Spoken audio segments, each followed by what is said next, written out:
The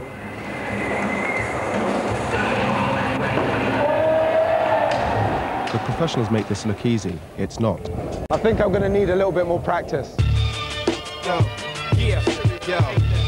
Say skateboarding to the person in the street. And the chances are they'll think urban blight, a combination of noise, nuisance and danger. But scratch the surface and there's a whole alternative lifestyle, one which can net the professionals their fortune. If you want to get into skating, you're going to need a few things. You're going to need the right equipment, the right clothes, the right attitude. Meet 50/50. 50/50 are Bristol's premier skateboarding team. They live, eat and sleep skateboarding. 28-year-old Danny Wainwright is a founder member. Probably when I was about 13, a friend had a board and just used to skate with him on his board. Used to share his board, you know, both of us. Sid is the other founder member. I've known Sid for a long time, since I'm like 14 or 15, I guess. Met him at a local youth club and yeah, we just used to skate the ramps. And here's the other face of skateboarding. Forget the urban blight and nuisance generation. Think big business. Danny and Sid put their competition winnings and retail expertise into the skate shop that spawned the 50/50 team and is the focal point for Bristol skaters. Just somewhere for skaters to come and hang out, watch videos, just find out what's going on in the skateboarding world, you know, because there was no real place in Bristol or the southwest really where that really happens, you know, so we just thought, why not, we'll try and do something, you know, help the skateboarding community. This is Ben. The shop window provides more than just a lookout over the city. But they only got one style, which ain't all that clever.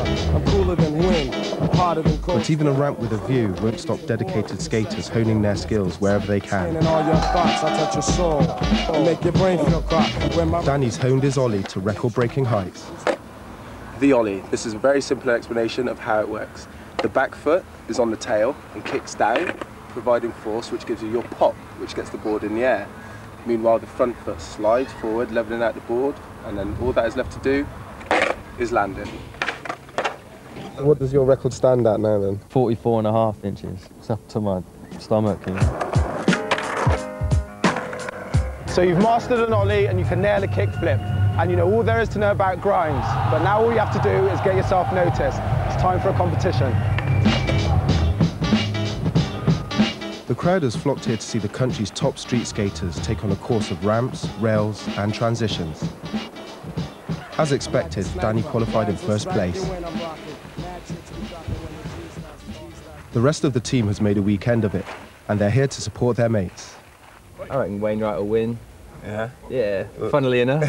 We're quoting a Wainwright win, okay? Yeah. I hope they win and get some money and take me out for a drink. Yeah. So how did people like Zach and you know, Matty feel about not qualifying? No, they're not bothered really. It's always the next time. The course is not sort of like, they're more street orientated skaters and the course is a bit extreme. Yeah. There you go. Back in the arena, the competition kicks off. Flynn goes flying. Yeah, me and my mans in them. Little Dan makes it look effortless. Bad boy, nigga, and we don't stop. Come on to the top. Finally, Danny takes to the ramps. Yeah, yo. Hey, yo, I take it up top for my peaks. But it doesn't go all his own way.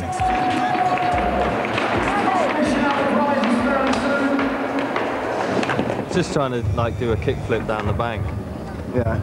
But my legs were so tired and Yeah. I didn't have the right snap or anything, you know. It didn't work out. The final round and the final chance to impress. Flynn finished 6th.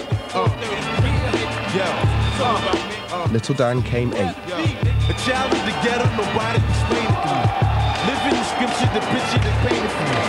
Ripping and running the gun in the name. Saw your last run, did quite well, 3rd place. I mean, what did you get for that? Yeah, it was alright, got £300, which is alright, pretty good, you know, for 3 minutes work, I suppose. Exactly, so, you know, as a career, any career that pays you, you know, £300 for 3 minutes isn't bad, is it, really? I wish it was like that every day. But it's not all about winning money. Hard work has got Sid and Danny where they are. Luckily, it's a labour of love. It's fun days like these at Hengrove Wheels Park that allow young skaters and 50/50 skaters to do a little bit of talent spotting.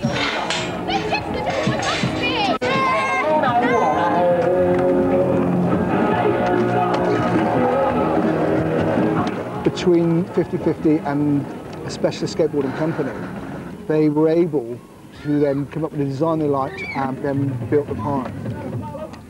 What you get from working with someone like Sid is this in-depth knowledge and commitment and belief to what they do. Without 50/50, it wouldn't be as good as what it is. But not everyone appreciates skateboarders.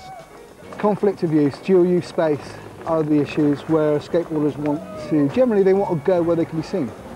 We get the biggest issues on areas with dual use. I think skateboarders are demonised. I think if someone sat and watched skateboarders and realised what they were doing, instead of being prejudiced towards the noise and the energy, they would be really surprised how great a skill they want and how dedicated these people are. Like Sid and Danny, they know a lot of people in the business, sponsors and stuff like that, like helped me out from the start, like got me where I am now, like all my sponsors and stuff. If I was to say skateboarding to you, what would you come back to me with? Travelling, probably. China, Japan, Hawaii, America. Australia, I think that's the place now. Spain, we went to Barcelona a couple of times, and it's just pretty rad. One of the more glamorous aspects of being a pro skater is the occasional film premiere, when skaters get together and watch each other on the big screen.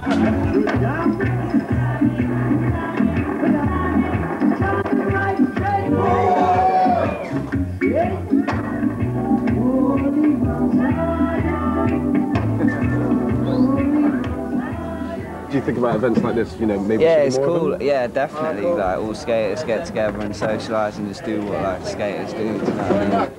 And what skaters do is very much about getting themselves seen. Getting your face or your feet up on a silver screen will always please the sponsors.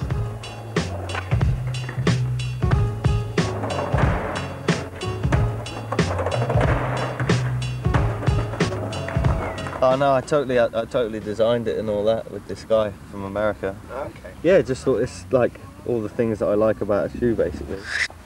So I can't get them anymore, it's hard to get. This is like my last pair, seriously. So that's the end of Danny's footwear sponsorship deal. After all, nothing lasts forever. Have you ever thought about, okay, let's think about the future, what can skate do? Oh yeah, more and more these days. I'm 27 now, and still haven't figured out what I want to do. A lot of skateboarders, I think, are Peter Pans. I have to do something soon, man. My bones are going to break, I think. So where do you see yourself in, you know, 5, 10, 20 years time from now, you know? I don't know personally what I'll be doing. As far as skating, I don't know really. It does get harder as you get older, definitely, because it hurts more when you fall.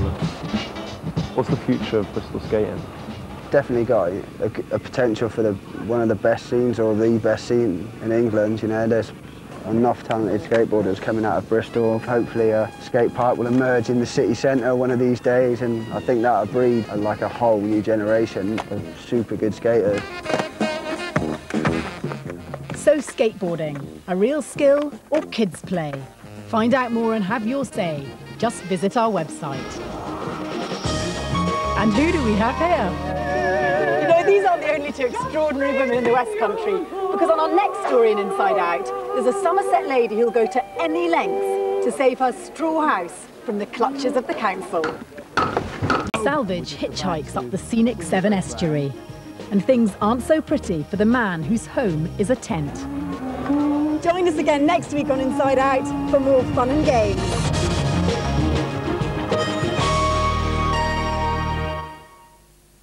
It will be